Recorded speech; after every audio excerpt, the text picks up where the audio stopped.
अरे वीरू को चोर कर. The 80s were considered the worst decade for Hindi cinema. Apart from a few rare cinematic gems, films were mostly mediocre, violent and unwatchable. Family audiences stayed away from theatres and the VCR invasion was at its peak. It was at this time that a new on-screen pair charmed the audience back into theatres with a love story titled Qayamat Se Qayamat Tak.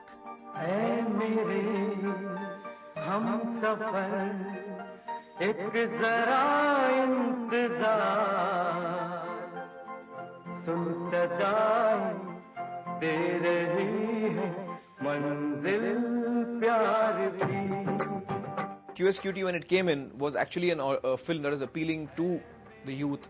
It was a very fresh film. It was appealing to a family audience, to young people. It was a new language in cinema. It was a new kind of making films, and so it really appealed to that audience, which had actually stopped going to theaters. Film went on to be hugely successful. I mean, I was an overnight star. Suddenly, people started recognizing me everywhere, and it was quite a journey. दोस्तों, सबसे पहले तो शुक्रिया second year students का, जिन्होंने हम final year students के लिए आज ये शानदार पार्टी दी है. In the role of Raj, Qayamat Se Qayamat Tak introduced filmgoers to a new boy next door, 23-year-old Aamir Khan, who incidentally had also worked on the script of the film. When my uncle Nasir Saab, I call him Chachajan, when he first said that I want to make this film, which is a love story, and I'd like you to act in it, I didn't believe it at first. Until he began working on the script, and he had the story, in mind, and so he actually said, "Why don't you work with me on the screenplay and the script?"